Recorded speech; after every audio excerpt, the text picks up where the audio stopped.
Welcome to the Locked On Steelers podcast. Today we talk about a key strength the Jets have in their backfield that could pose a problem for the Steelers that ended their season last year. How can they be better prepared for it? We talk about that today. Let's get into it.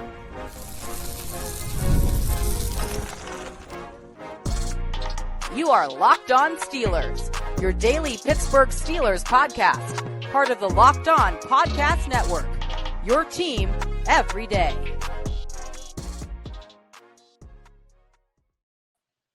Hello and welcome to the Locked On Steelers podcast. I'm your host, Chris Carter, bringing you your daily dose of all things on the Pittsburgh Steelers. As always, you can find this show on your favorite podcasting apps and on YouTube. Like this video if you enjoy it. Subscribe to this YouTube channel to get all of your daily Monday through Friday episodes as well as our bonus content. We thank you for making us your first listen every day because we're your team every day. And today's episode is brought to you by Mazda.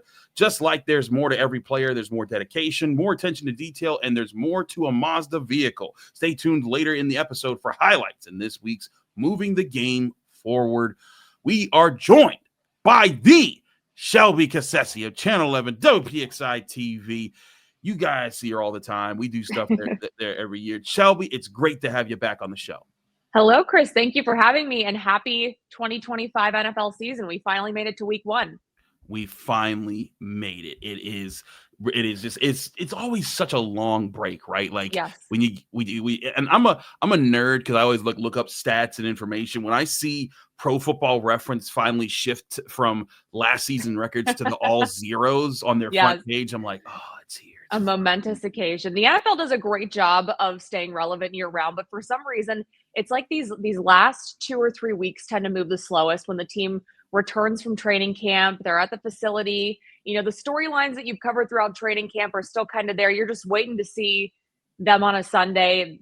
The Steelers waiting to hit a team in another jersey for real. So I'm very excited. It's going to be a good year for us, Chris, I think, on the Steelers beat. Same here. Now, we're going to get to more about the defensive line later, but Mike Tomlin did come out in his press conference and say Cam Heyward, he thinks certainly will play. He also said Derrick Harmon is out. Nick Herbig is questionable for this contest. But the addition of a Derrick Harmon and a YA Black and the inclusion of Cam Heyward are all part of what the Steelers are hoping to be better at, and that's stuffing the run. And in particular, Shelby, you saw at the end of the season, the Ravens were able to run that QB option with Lamar Jackson, Derrick Henry at will. It ran over the Steelers. They almost had 300 yards rushing or something crazy like that. It was really rough for the Steelers. And that was something that I noted back earlier in the year when they were playing the Giants. It was a problem. Daniel Jones was able to get them on it. And I was like, if other teams see this, it could become a problem. It eventually did. And so I asked Mike Tomlin, how can they be better prepared this year to handle it? Here was how he responded to that question on Tuesday's press conference at the Steelers facility. Justin Fields and Breece Hall, 2 talented runners. You guys, other teams had success with the QB option run a lot last year against you guys. What do you guys need to do to be better so that if the Jets do bring that out, that you guys are better equipped this time? You know, I don't tote last year's bags. That's just an agenda that needs to be addressed this year in 2025. Quarterback mobility and the design run game component is a component of today's game. We've done things at a lot of levels to further strengthen ourselves. The acquisition of Derrick Harmon and YA Black being 2 components of it, but others. And we certainly have some schematic things up our sleeve that I won't disclose in this setting. But I just think that each and every year, particularly in today's game, the way it's trending, quarterback mobility, the design run game, the situational design run game associated with it is something that, 31 other defenses better be ready to address and planning for as well. So there you have it, Mike Tomlin talking about some of the changes they've made up front. Now, granted, he did bring up Derrick Harmon, and I'm like, Derrick Harmon's not playing in this game. But Shelby, in general, I think, because he also talked about schematics, I think a big thing, just watching it last year, that they have to do is they need those interior D linemen to clog up the offensive line and allow Peyton Wilson, Patrick Queen, Cole Holcomb, those linebackers to stay clean and be able to see and attack the ball, because that's what was not happening last year when they were getting beat by the QB option. Yeah, I know Mike Tomlin told you he doesn't tote last year's bags, but that was a big aspect of the Steelers' baggage last year, as you've alluded to, is just being unable to stop the QB option, number one, but also two, just especially toward the end of the year when really every aspect of their defense collapsed. That was another one where the run game was just gashing the Steelers front seven. So yeah, you add Yahya Black, Derrick Harmon, again, Jack Sawyer as an edge rusher, packing the front seven there. There was a reason that they addressed that area of their game with so many high picks, is because the Steelers realized that that was a key area of struggle for their defense, especially at the end of last year, especially in that playoff game against Baltimore. I mean, I have it written down here. In that playoff game, Lamar Jackson rushed 15 times for 81 yards. And of course, the Derrick Henry side of that equation, which is what made that option run so dangerous, is another beast in and of itself. But when you look at the way the Steelers have addressed their defense in this offseason, they know it, you know it, I know it, everyone knows it, that was such a major area of their collapse.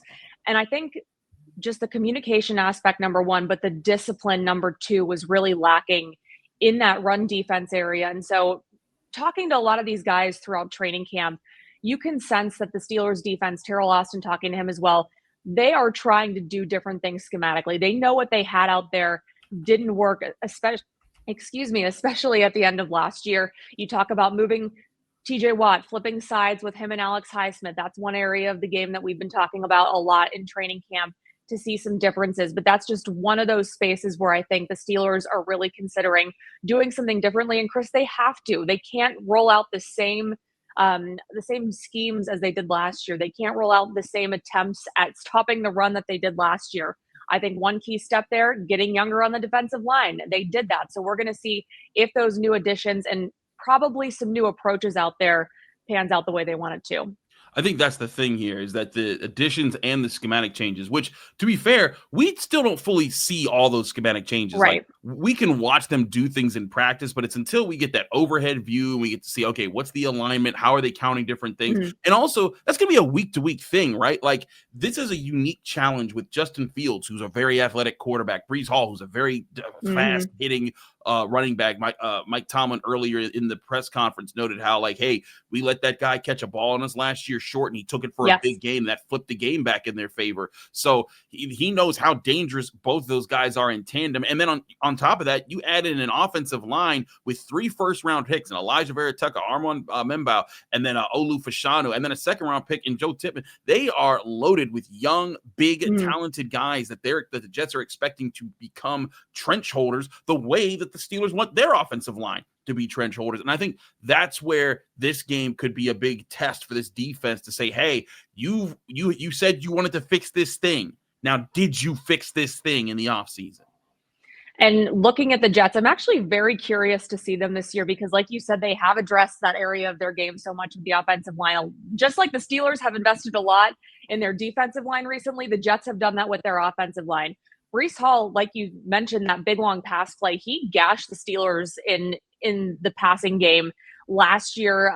6 receptions, 103 yards. They kind of held him a little bit more stagnant in the run game. But you had Justin Fields, and we know what his legs can do. It was a very complicated situation here. But I think what Justin Fields was able to show was a lot of optimism, a lot of potential for what maybe he could catch as a second wind here in the NFL. And so when you look at the investment that the Jets have made in the O-line, Breece Hall, Justin Fields, Garrett Wilson, this is an offense this is no cakewalk to start for the Steelers. I think they've made a lot of changes internally with the Jets. And I'm very curious to see how the Steelers respond. And overall, as just a watcher of the NFL, I'm curious to see what the Jets look like this year because they've tried to move some pieces over the last couple of seasons. It hasn't worked out here and there, but I think over time they really kind of garnered maybe a little bit of a sleeper this year. And so we'll see what comes out in week 1 here. It's going to be, I think, for both sides, an opportunity to really start to figure things out. I don't think either team is going to have things completely set, and that's what week 1's all about. But the weapons that the Jets have are extremely intriguing, and I'm really interested to see what they look like on Sunday. Absolutely. I want to talk more about that Steelers defensive line. We'll do that next here with noting that Derrick Harmon's out, Cam Heyward, what his situation is, and we also get more words from Mike Tomlin on how they're handling that. That and more here next on the Locked On Steelers podcast. Chris Carter, Shelby Cassesse, stick with us. We'll be right back. But first, I want to remind you this show is also brought to you by Mazda's Moving the Game Forward, brought to you by those who believe it's not just about playing the game, it's about redefining it. Because these moments do more than win, they push what's possible. They remind us to go that extra yard, shift into that extra gear, and keep moving the game forward. One aspect the Steelers must have refined to move their game forward is for the offensive line to be ready to set the tone in the run game and keep Aaron Rodgers clean against the Jets this Sunday. The good thing is for the Steelers, their line has looked a lot more refined this preseason than it has in years. That's what keeps fans and players alike moving forward, always chasing the next great moment. When you follow what moves you, the unexpected is only the beginning. And just like there's more to every highlight, there's more to a Mazda vehicle. Mazda, move and be moved. We're also brought to you by Supply House. When the opening whistle blows on a new repair, get your crew moving forward with Supply House. Order today and see parts on your doorstep tomorrow. Over 280,000 plumbing, HVAC, and electrical items from the most trusted brands in the business. Their real-time inventory and honest lead times keep you from punting projects, while their industry-leading customer service always has your blind side covered. Need parts fast for a project? Supply House has next-day delivery, which can be a true game changer when you're up against the clock to get things done. The part finder tools and 3D schematics can save you hours on jobs where every detail matters. Their Trade Master perks, like priority shipping and dedicated support, make the whole process smoother. Join the free Trade Master program today and score serious perks like priority shipping, lower prices, and a dedicated support line. Visit supplyhouse.com to sign up for free and use promo code SHCollege5 for 5% off your first order. That's supplyhouse.com. Real people, real service.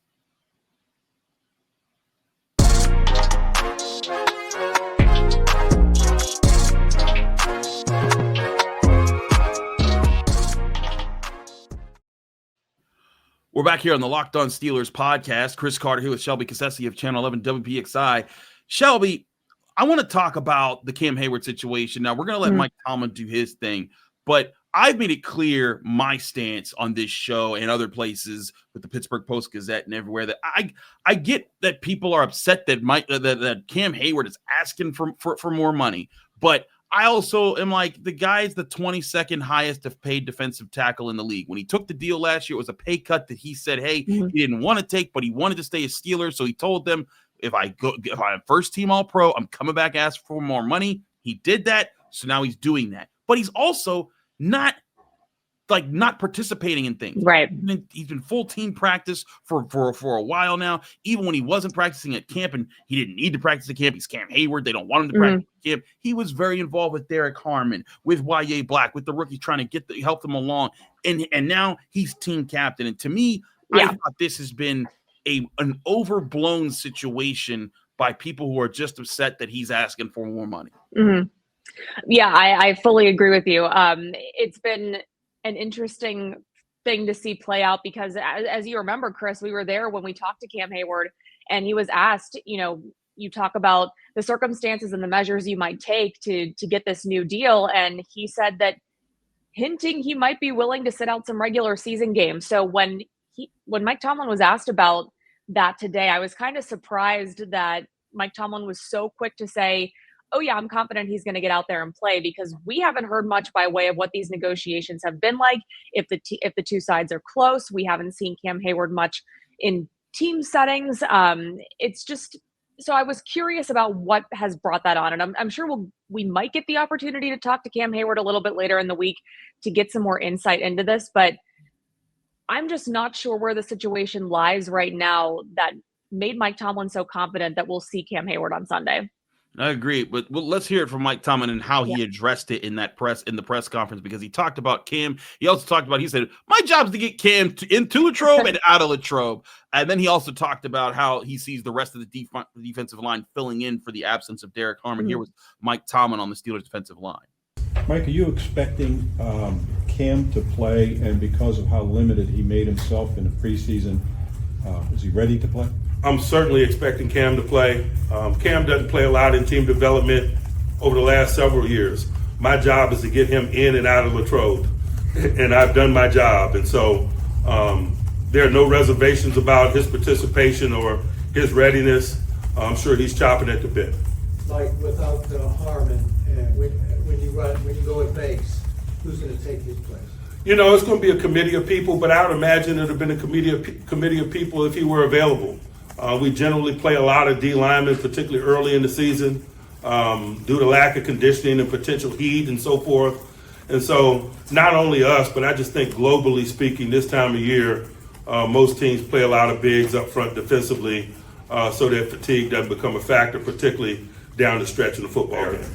Mike, you're going into the season relatively healthy, only 2 guys that you mentioned today, but a lot of these starters not playing in the preseason. How challenging is it? You know, obviously you have them healthy, but how challenging is it for them to go into the season ready to go without having lack of steps? It's not challenging. I base my decisions basically off of shared experiences in a lot of ways. Cam, for example, he and I have been together a lot of years. He's logged a bunch of snaps, and so his runway required to take off is short relative to others. TJ had that big game in the opener, I think in 21 in Buffalo, when he had a holdout and he had 2 sacks, sack fumble, and things of that nature. And so you go through things with people and you learn what they can manage in terms of readiness. And so, you know, my job is to be fair to everyone, not treat everyone the same. And that's why the schedule of work is different for different people in team development, so that your question is somewhat mute. Based on my shared experiences, I have a great deal of comfort in the prescribed plan for each individual guy, whether they participated or didn't in game in the team development process. Now, there's no doubt to me, Shelby, that Cam Heyward's ready to go. Like this guy knows the defense. You know, this is the same defensive coordinator, same front. You know, the biggest thing I think is going to be a question is how much better can they be as a defensive line unit in stuffing the run, the things that we were talking about. Now, one key element that I think is going to be huge that got them destroyed, like we were talking about in these Ravens games, the Eagles game was another one last year, was the double team factor. When a big offensive lineman wanted to double team the Steelers defensive line, they were getting pushed out the hole. They looked like they didn't have an answer. In the preseason, especially when they went up against the Bucs, which also has a high pedigree line of multiple first rounders, second rounders, big name guys, they were able to hold their own and even win while taking on double teams. And to me, that's going to be the key. Can Keeanu, Benton, Cam Heyward, Yahya Black, Dan Aquale, this committee of guys that are going to be playing defensive line, can they consistently take on the double teams that the Jets try to get with their big offensive line and keep them in check so that the Steelers linebackers can be the playmakers?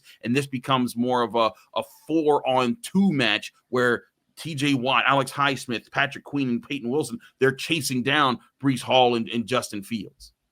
I think they're certainly in a much better position to do that than they were last year. I think just the addition, and even let's remove Derrick Harmon from the equation here because he's not playing Sunday. But even with just the addition of Yahya Black, I think he had as impressive as a preseason as any Steeler that we saw. And I think it's, as kind of a sidebar, I think it's funny because we have asked Mike Tomlin so many times throughout the course of the preseason if he's concerned about the lack of reps that certain guys are getting. We obviously didn't see Aaron Rodgers or DK Metcalf, TJ Watt came here. We didn't see them at all throughout the preseason. And we saw only a small percentage of guys only toward the end of in that final preseason game. And his answer every time has essentially been some version of we do not care. He has been extremely confident through this process that he hasn't needed to see, like he said, there are certain guys in these different positions. So I know people make a big deal out of that, not seeing guys like Cam Heyward. These are professional athletes at the end of the day. They know they have to be physically ready when this time comes. It's not like they're going home, sitting at home, doing nothing. They're getting ready. And I believe that they'll be ready here come Sunday. But getting back to the defensive line here, they've gotten younger at the exact right time. I think the dynamic of Cam Heyward kind of overseeing the Keeanu Bentons and the Yahya Blacks and the Derrick Harmons, it's just a really good transitional period for the Steelers defensive line. Keeanu Benton was expected to take a big step last year. I think he did that. Now he's sort of in that third season where he really needs to settle in, kind of start to grow as a leader a bit more, kind of start to be more consistent. And I think between the veteran Cam Heyward, who consistently does not play like he's in his late 30s, you have Derrick Harmon, who I think once he's healthy, again, was having a really encouraging preseason leading up to that injury. I think kind of like how I think the offensive and the defensive lines are kind of in similar positions right now where a lot has been invested in each of them. And now is the year where the Steelers really need to see both of those lines in the trenches taking a step forward this year. Agreed. And the defensive line going to be huge in that regard as well. We've talked a lot about the offensive line throughout this offseason, but the D line with the investments they've made in it. And look, they're going to have their hiccups, sure, with two rookies that they're expecting to play a lot this season. But this is a good week one test of what they're able to put together. And if they're able to stymie the Jets, it doesn't mean that they're ready for the Ravens, but it does mean that they're already showing progress, because the Jets, I think for sure, Mike Tomlin even said this at another point. He's like, look, the Jets didn't run a whole lot of design QB runs with Justin Fields, but we're fully preparing for them to do that, because that's Justin Fields' strength. Why wouldn't you let him play to his strength in such a game? That's definitely something we're going to talk about there. But we also got to talk some offense, and that's going to be around the wide receiver 2 position. Mike Tomlin also had words about that. We'll talk about that and how things were moving there here on the Locked On Steelers podcast. Chris Carter, Shelby Cassesse, stick with us. We'll be right back. But first, I want to remind you, this show is also brought to you by Yahoo Fantasy. The NFL season is right around the corner, and you can feel the buzz. Fantasy football season is here. Everyone's researching, drafting, and building their championship squads. If you haven't joined the league yet, now's the time, and it's all happening on Yahoo Fantasy. This year, I'm playing Yahoo Fantasy on to get all the fantasy football action that I want, and you should too, whether you're a first-timer or a veteran creating your millionth league. Yahoo Fantasy is loaded with fun ways to compete and brand new features that make the game even better. With season kickoff on September 4th, now is the time to start playing Yahoo Fantasy Football, which offers so many fun ways for you to compete. Want more ways to play? Try the brand new Yahoo Fantasy Guillotine League mode, where the lowest scoring team each week will get eliminated until there's one team left standing. Want to play instantly with friends? Try the new Draft with Friends mode. Prefer the classics? Get your crew together and go head-to-head in a private league. With the season around the corner, now's the time to get your league together and give this new mode a try. No coup? No problem. You could join a public league. It's the easiest way to play. Yahoo Fantasy Football kicks off with the NFL season on September 4th. So don't wait. Start your league now. Draft now at yahoofantasy.com/LockedOnNFL. That's yahoofantasy.com/LockedOnNFL. We're also brought to you by FanDuel Sportsbook. The NFL season is almost here, and FanDuel is making sure that you're ready for kickoff with a can't-miss offer. Right now, new customers can bet just $5, and if your bet wins, you'll get $300 in bonus bets to use across the app. I love using the FanDuel app because it fits however you like to bet. Props, building a same-game parlay, or even jumping in live as the action unfolds. It makes every game more exciting, whether you're watching your team or just keeping an eye on your fantasy lineup. It's quick, easy, and the best way to add a little more energy to Sundays. So are you ready to play? Download the FanDuel app by visiting FanDuel.com to get started. That's FanDuel.com to place your first $5 bet for your chance at $300 in bonus bets.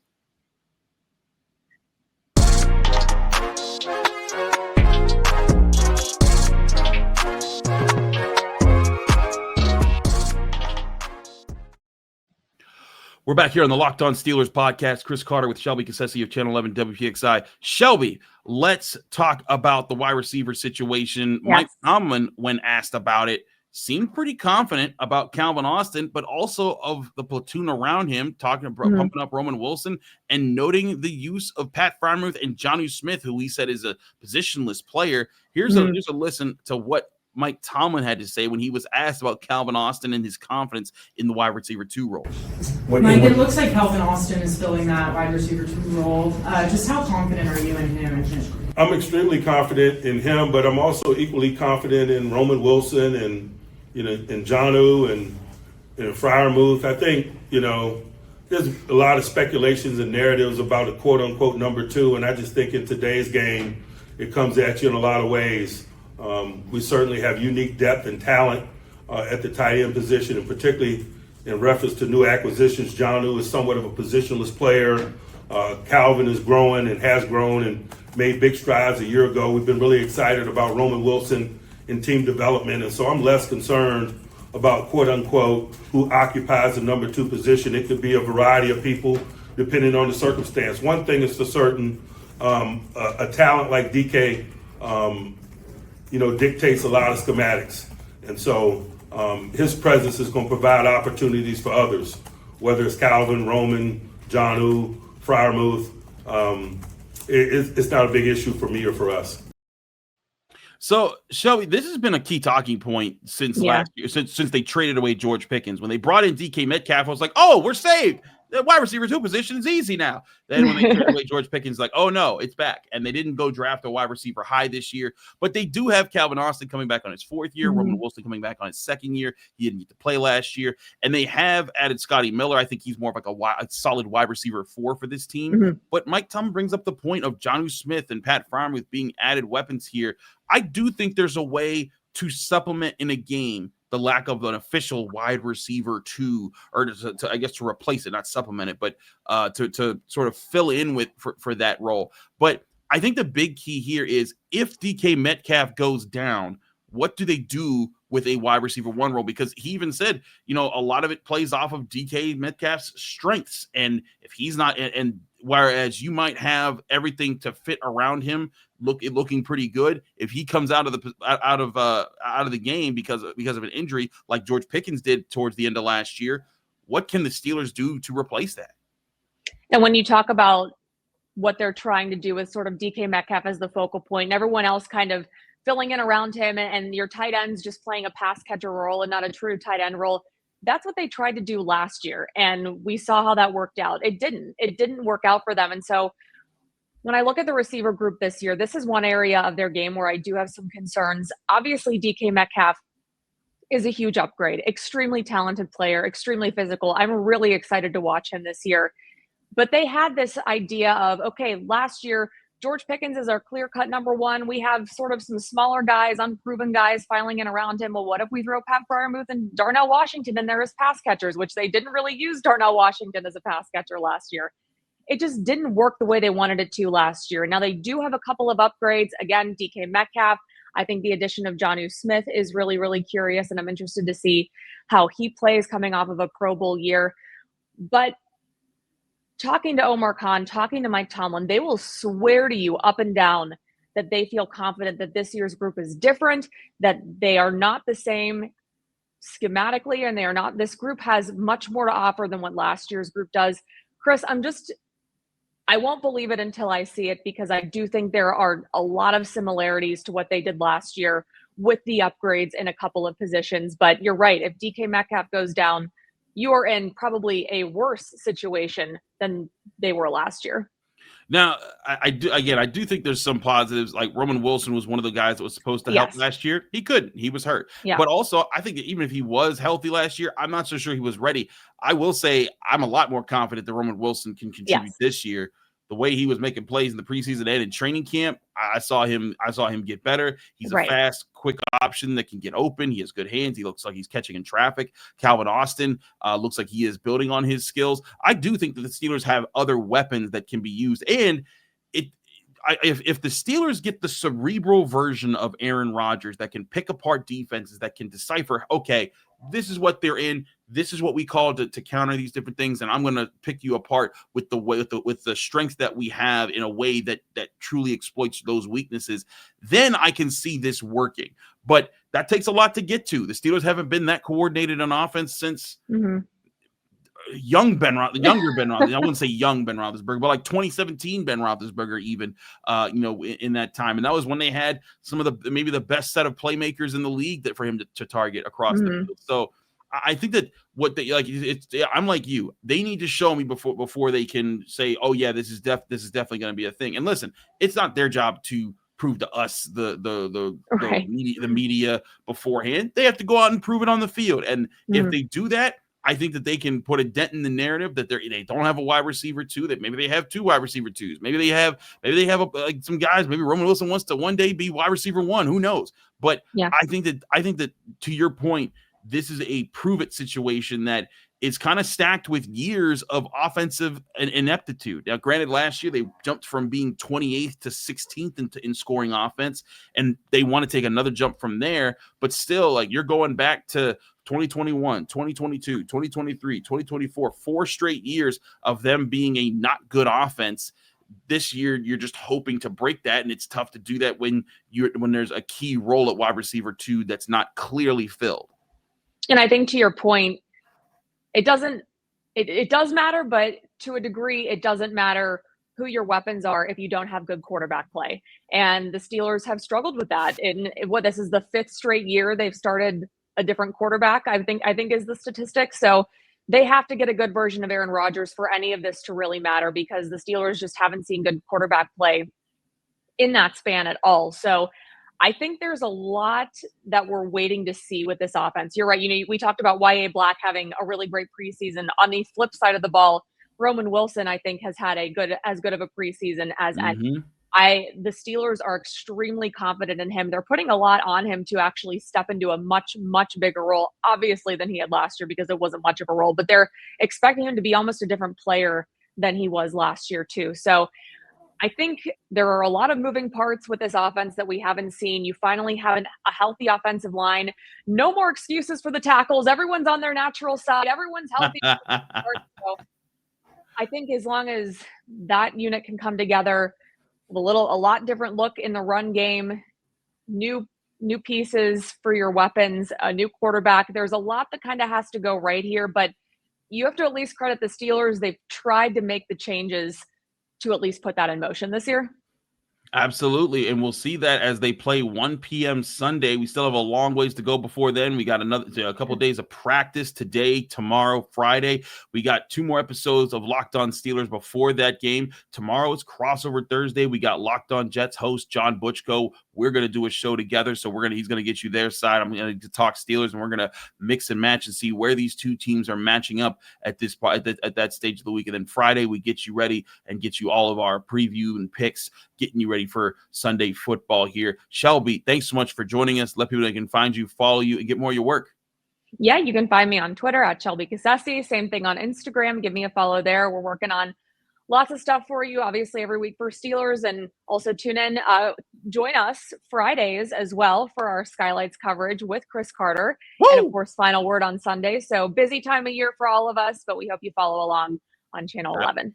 Absolutely. Thanks so much for joining us, Shelby. Thank you all for joining us here on the Locked On Steelers podcast. I'm your host, Chris Carter. You can follow me on Twitter, Instagram, TikTok, Blue Sky, all the social media. Same handle everywhere. It's at Carter Critiques. Read my work in the Pittsburgh Post-Gazette, post-gazette.com, including my latest rankings of how the quarterback draft class has started this year and my top 10 quarterbacks that I'm viewing right now. That's at post-gazette.com. You can also find me here every day, Monday through Friday, on your favorite podcasting apps and on YouTube. Like this video if you enjoyed. Subscribe to this channel to get all of our daily episodes of the Locked On Steelers podcast. Back here tomorrow for the first crossover Thursday of the season. We'll see you there.